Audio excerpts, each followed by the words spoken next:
Hola, ¿qué tal? Te saludo en esta hora de la noche, deseando bienestar para tu vida. Que nuestro Dios sea en tu vida en esta ocasión, donde estoy transmitiendo ahora desde la intimidad de mi recámara. Por una cuestión de aislamiento, de confinamiento, estamos aquí desde casa. He preparado un alimento que pueda traer bendición a tu vida. Los tiempos que estamos viviendo demandan y requieren actitudes. Actitudes de líderes que sepan discernir los tiempos, líderes que no renuncien a sus convicciones, líderes que se mantengan firmes en lo que han creído.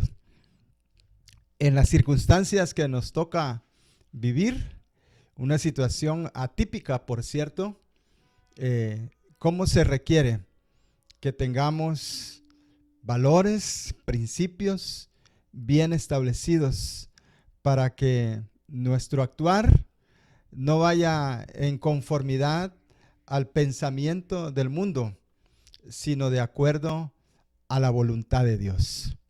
Donde los discursos que escuchamos condicionan nuestras acciones, nuestras actitudes, nuestros comportamientos, porque las emociones inciden en ellas.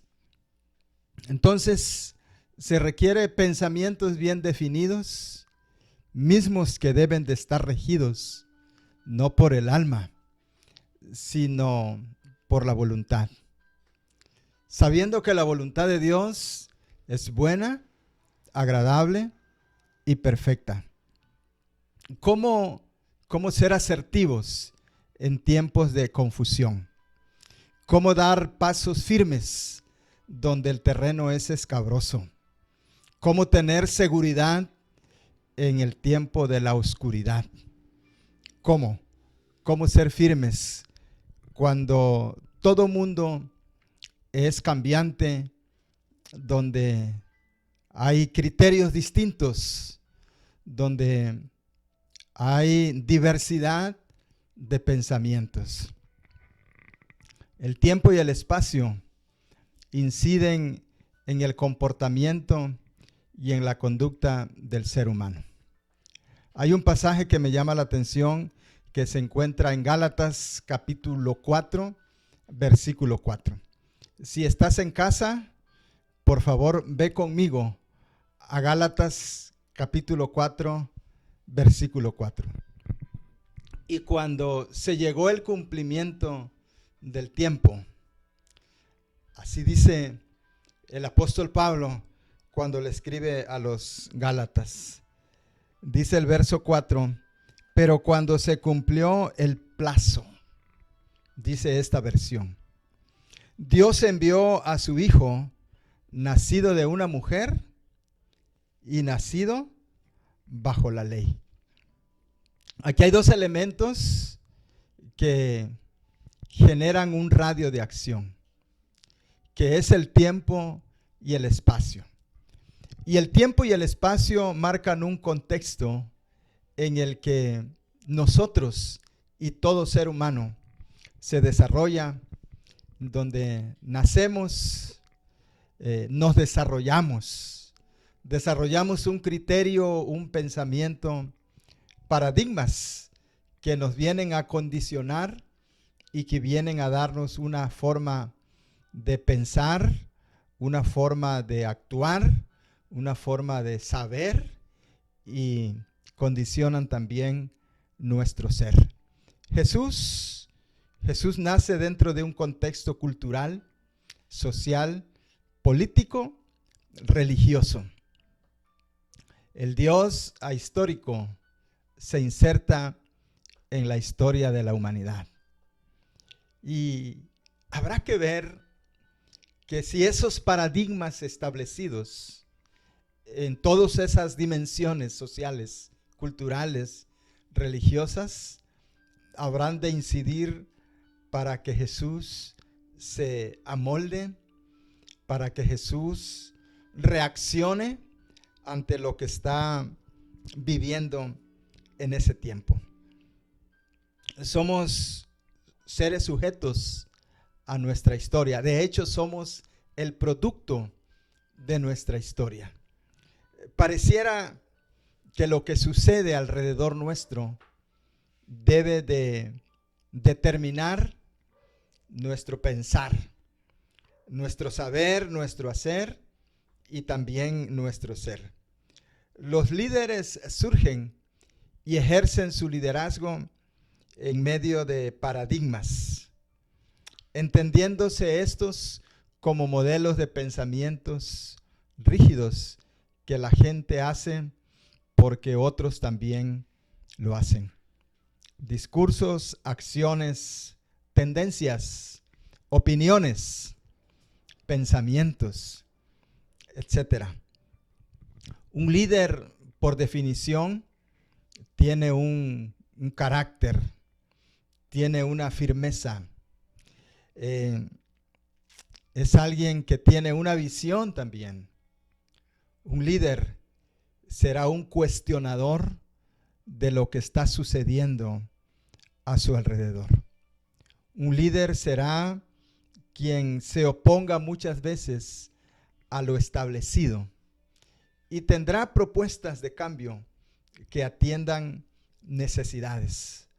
Y aunque haya resistencia y aunque hayan opiniones contrarias, este líder se mantendrá firme en sus convicciones, en sus valores, en sus principios, en sus propuestas de cambio para el bienestar de los demás.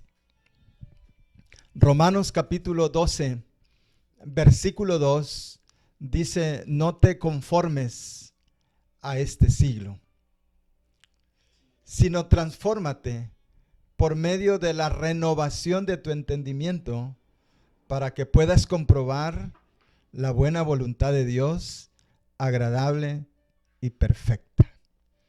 Qué fácil es conformarse. Qué fácil es asumir la forma que todos tienen. Qué fácil es llegar a esa estabilidad de pensamiento. Qué fácil es llegar a esa unidad, a ese criterio común y pensar como los demás piensan. Ante la fuerza que trae el momento, los discursos, los sentimientos, las experiencias que estamos viviendo, ante esa fuerza, qué difícil es que un hombre, una mujer, se sostenga y se mantenga firme en una posición contraria al pensamiento de las masas. No te conformes a este siglo, porque este siglo, por definición, tiene su forma. De hecho, Pablo usa un concepto para decir conformarse, que es esquematizo. Esquematizo es la forma rígida, es un cuadro, es un esquema que no es flexible, sino se caracteriza por su rigidez. No te conformes a este siglo, dice Pablo. Hay un no ahí, hay una resistencia ahí. Lo que estamos escuchando ahora, el sentir común ahora en este tiempo, es el temor, es la ansiedad, es la depresión, es la enfermedad, etcétera. Cómo nos alimentamos de todos esos discursos, de toda esa información, y cómo genera en nosotros el pensamiento, incide en el sentir y obviamente en el comportamiento también. No, dice Pablo, no te conformes a este siglo, sino transfórmate. Aquí el concepto es metamorfosis. Asume una condición de resistencia a lo establecido y cambia. La metamorfosis es un cambio evolutivo de perfeccionamiento. Transfórmate por medio de la renovación de tu entendimiento. Oh, nuestro entendimiento debe de ser transformado, debe de ser renovado, porque un odre viejo se hace rígido, se pone tieso. Las circunstancias, el tiempo, hacen que se vuelva así, rígido. Y cuando venga el vino nuevo que trae fuerza, que trae potencia, que trae dinamismo, que trae movimiento, entonces el odre no resiste porque es un esquema rígido, porque está inflexible. Dios no te quiere así. Dios te quiere sensible. Dios te quiere en esa dinámica, en ese mover de su presencia, de su Espíritu Santo. Dios no te quiere como las masas, como lo que otros están sintiendo y están pensando. Dios no te quiere en el temor, en la zozobra, en la incertidumbre, en la confusión. Dios no te quiere así. Dios te quiere renovado, transformado. Dios te quiere en esa dinámica. Los odres eran sumergidos en el agua para que el agua produjera un ablandamiento en ese odre rígido.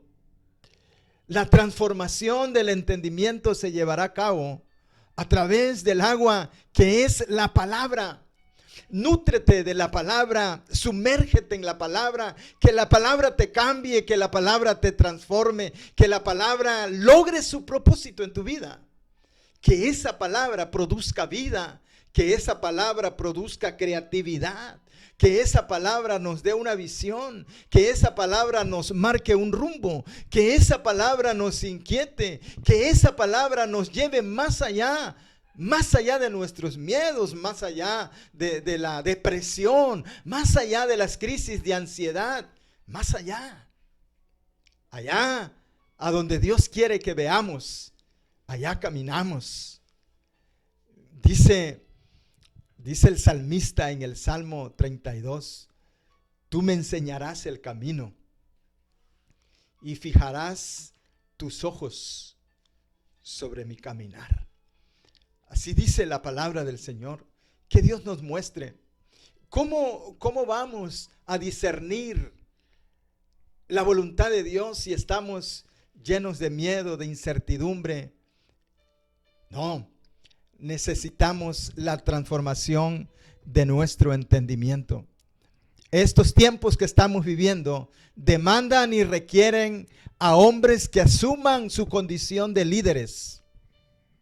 Una mujer, un hombre que le ha creído a Dios, que se aferra a la palabra y que no es sujeto a cambios en virtud de lo que se está viviendo en su contexto, sino que se rige por la palabra y aún muy contrario al pensamiento de las masas, le cree a Dios. Le cree a Dios por sobre las circunstancias, por sobre lo que las autoridades, lo que el gobierno está diciendo. Le cree a Dios. Le cree a ese Dios que le ha demostrado ser firme, ser poderoso. No te conformes a este siglo, sino transfórmate por medio de la renovación de tu entendimiento para que puedas comprobar la buena voluntad de Dios, agradable y perfecta. Esa voluntad de Dios que tiene esas tres características se comprueba. No se descubre porque no está escondida. Se comprueba. Atrévete a comprobar la buena voluntad de Dios, agradable y perfecta. y verás que vale la pena. Hay un pasaje que a mí me llama la atención en Isaías capítulo 42. ¿Sabes por qué me llama la atención? Porque en medio del caos que se vive desde ese tiempo, Dios habla a su pueblo. Habla en un lenguaje escatológico futurista y le promete al pueblo que Él va a introducir al mundo un líder con ciertas características que será diferente a todos los demás. Vamos a buscar Isaías capítulo 42 y escucha lo que Dios está diciendo. Este es mi siervo, a quien yo sostengo. Aquí el Padre está presentando al mundo de ese tiempo a su líder, a un personaje que tiene el sostenimiento de él mismo, a un personaje que se define diferente a todos los líderes de todos los tiempos. He aquí, este es mi siervo, a quien yo sostengo, mi escogido, en quien me deleito. Oh, el Padre está abriendo el telón y en el escenario está trayendo al conocimiento del mundo de ese tiempo a ese personaje. El Padre introduce a la historia a este hombre singular. Y entonces en Gálatas 4:4 dice: y cuando se llegó el cumplimiento del tiempo, aquello que fue profetizado 700 años antes, ahora está teniendo un fiel cumplimiento. Se llegó el tiempo en que lo que fue anunciado se lleva a cabo. Se lleva a cabo. Cuando llegó el cumplimiento del tiempo, Jesucristo nació de una mujer y bajo la ley. ¿Qué es lo que Isaías habla de este personaje? Isaías dice: he aquí mi siervo, yo le sostendré, mi escogido en quien mi alma tiene contentamiento. Qué importante es que este personaje iba a tener contento el corazón del Padre. Su actuación, su comportamiento, su conducta iba a traer gratificación al corazón del Padre. En él yo tengo contentamiento. Allá en el Jordán los cielos se abrieron y el Padre habló: este es mi Hijo amado y en quien yo tengo contentamiento. Cuando Jacobo, Juan y Pedro fueron llevados al monte de la transfiguración, ahí el Padre habló otra vez y dijo: este es mi Hijo amado, en el quien yo tengo contentamiento. Qué maravilloso es saber que el hacer la voluntad de Dios trae contentamiento al corazón del Padre. Cuando tú te esfuerzas por agradar a Dios, cuando tú te esfuerzas por hacer la voluntad de Dios, déjame decirte que traes honor, que traes gloria, que traes contentamiento al corazón del Padre. Qué interesante y qué hermoso. Vale la pena esforzarnos por hacer la voluntad de Dios. Y mi alma en él tiene contentamiento. Y dice: he puesto sobre él mi espíritu. Aquí está la carta de presentación del Padre acerca de Jesucristo. He puesto sobre él mi espíritu. El respaldo, el distintivo, lo que hace diferente a todos los hombres es eso. Es la presencia de Dios en la vida de su Hijo. Déjame decirte que lo más valioso que tú tienes, lo más importante que tú tienes, no es la casa donde vives, no es la marca de ropa que usas, ni el color de tus ojos, ni la estatura que tienes, ni el hecho de que te digan que eres galán o que eres bonita. Te digo cuál es la distinción mayor que un ser humano puede tener: la presencia de Dios en su vida. Eso es lo que te puede distinguir. Eso es lo que nos debe distinguir a nosotros. Que el Señor haya puesto su espíritu en ti. He puesto sobre él mi espíritu. Y termina diciendo: Él traerá justicia a las naciones. En un mundo tan injusto, donde las clases sociales son tan extremas, donde hay ricos extremadamente ricos y donde hay pobres dolorosamente tan pobres que la pobreza lastima, donde hay tanta injusticia social, donde hay tanta insensibilidad a la condición humana. Ahí Dios introduce a su Hijo, a Jesucristo. Aquí hay un líder diferente a todos. Dice este pasaje, dice: no clamará ni gritará. Aquí dice: no gritará ni alzará su voz. O sea, el cumplimiento de su ministerio, el cumplimiento de su liderazgo, el cumplimiento de los objetivos, la misión de su vida, no lo llevará a cabo con violencia, no lo llevará a cabo de una manera espectacular como quizás cualquier otro líder lo hará. Lo hará en silencio, lo hará callado. No alzará su voz. Su voz no se escuchará estruendosamente en las calles. No habrán mariachis ni fanfarrias para anunciar su presentación. No. Será un líder diferente a todos los demás. Así se describe al mejor líder del mundo. Así se describe su misión, su propósito y sus objetivos bien definidos. Escucha: Él abrirá los ojos de los ciegos. Cómo me gusta este entendimiento que Dios me da. Abrirá los ojos de los ciegos. Hay tanta ceguera espiritual en este tiempo. Hay tanta ignorancia de lo que está ocurriendo, donde la gente se queda en la primera impresión, que es el miedo, y a veces no se logra mirar el propósito que Dios tiene en todo lo que está ocurriendo.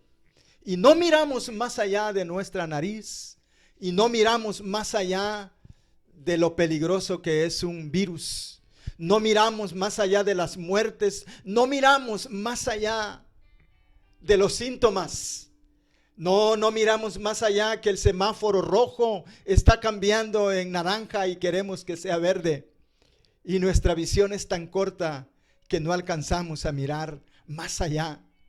Él abrirá los ojos de los ciegos. Él nos dará discernimiento. Él nos dará espiritualidad. Él nos dará unos ojos que sean capaces de discernir la dimensión espiritual y poder entender cuál es la voluntad de Dios buena, agradable y perfecta.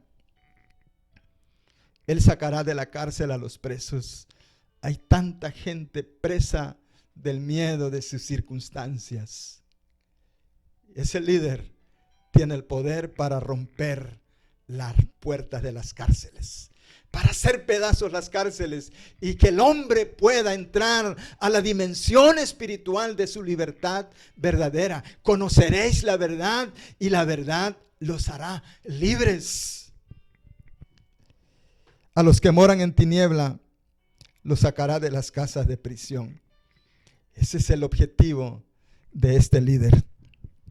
Ahora yo te pregunto, en este encierro, en esta cuarentena, en esta pandemia, ¿qué estás haciendo? ¿Qué estás haciendo detrás de esa puerta que te impide mirar hacia afuera? Pablo, cuando estuvo libre, predicó aquí, predicó allá, sanó a los enfermos, cumplió con el propósito de Dios. Y cuando estuvo en su encierro, escribió. Cuando estuvo en su encierro, hizo lo que un hombre de Dios hace. Él tocó las conciencias desde la cárcel. Desde la cárcel Pablo escribió y trastocó a la sociedad de su tiempo. Desde la cárcel, Pablo ahí encadenado a otro soldado. Desde ahí cimbró al poder romano, tocó y hizo temblar a los poderes de las tinieblas de ese tiempo. Desafió a César, desafió al gobierno de ese tiempo. Lo hizo desde su encierro. Yo me pregunto, tú que eres líder, ¿qué estás haciendo desde tu encierro? ¿Qué estás produciendo? ¿Qué estás cocinando? ¿Qué estás haciendo? ¿En qué sentido tu corazón está latiendo por aquellos que están encarcelados, por aquellos que están llenos de pánico, de ansiedad, que están en una depresión profunda? ¿Qué estás haciendo por ellos? ¿Hasta dónde estás trastocando? ¿Hasta dónde estás atendiendo necesidades? ¿Estás cuidando de ti mismo y estás desatendiendo a los necesitados? Un día Dios nos va a pedir cuentas. Romanos capítulo 10. Es interesante lo que Pablo dice, porque Pablo habla que la palabra no está ausente, que la palabra no está distante. Pablo está diciendo que esa palabra no está tan lejos. No, Pablo dice que esa palabra está cercana. Dice Pablo, cercana está la palabra.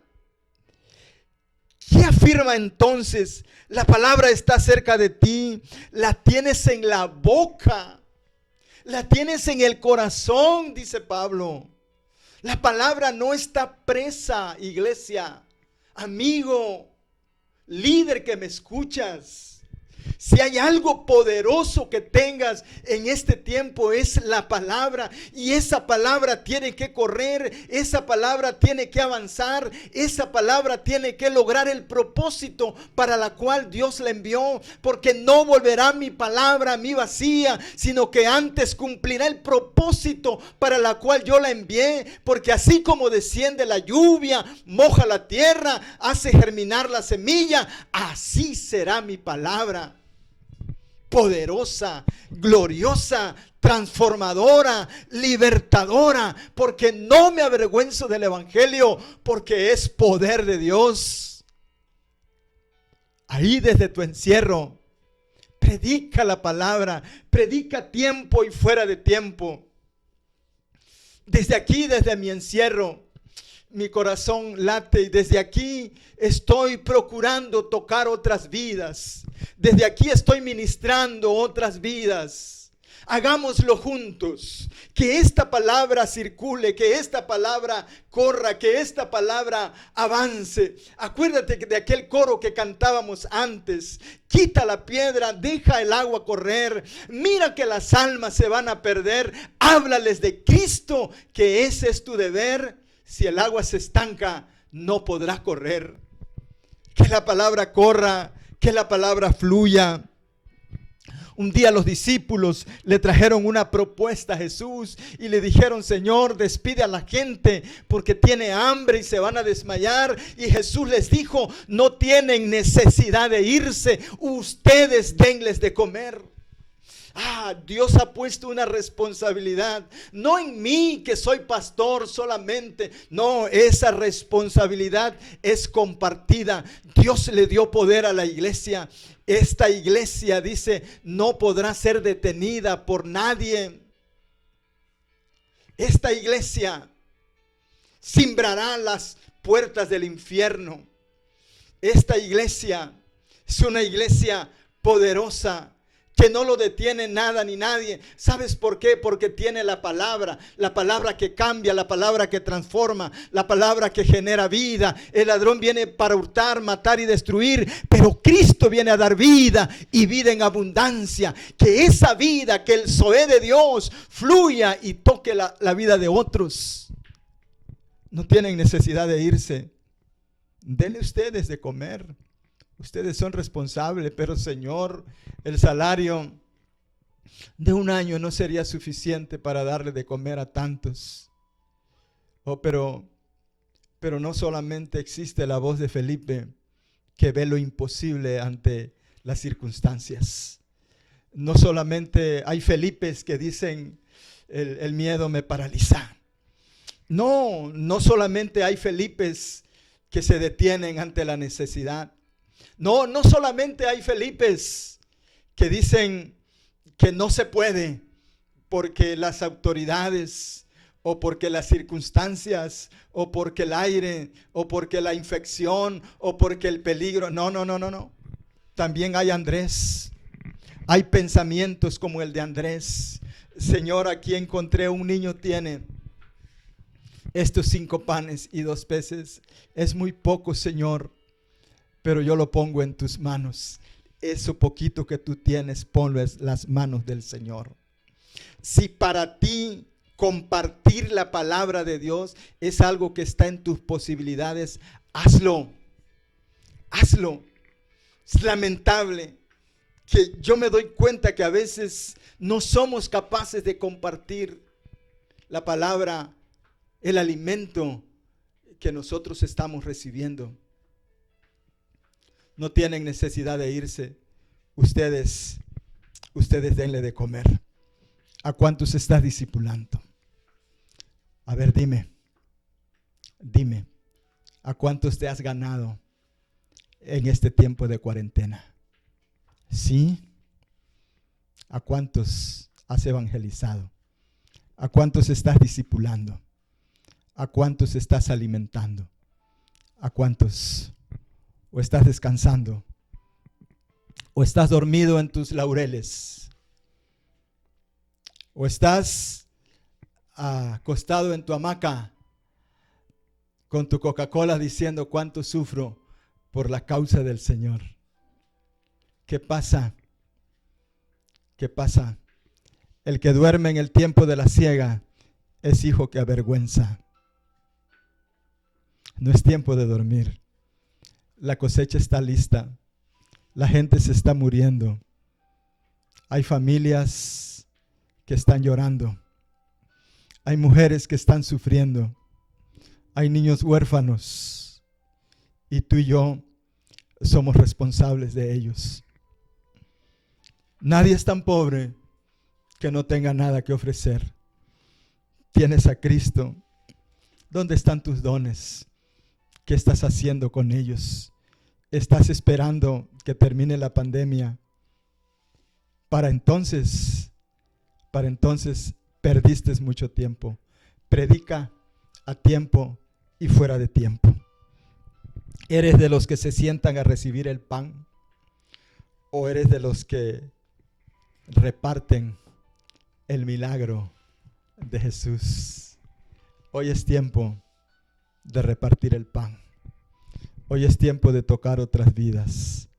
Hoy es tiempo de hablar del amor de Dios. La gente se está muriendo. La gente está gimiendo. La gente está necesitada.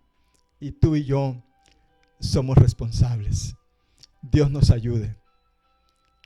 Que el Señor añada bendición a su palabra.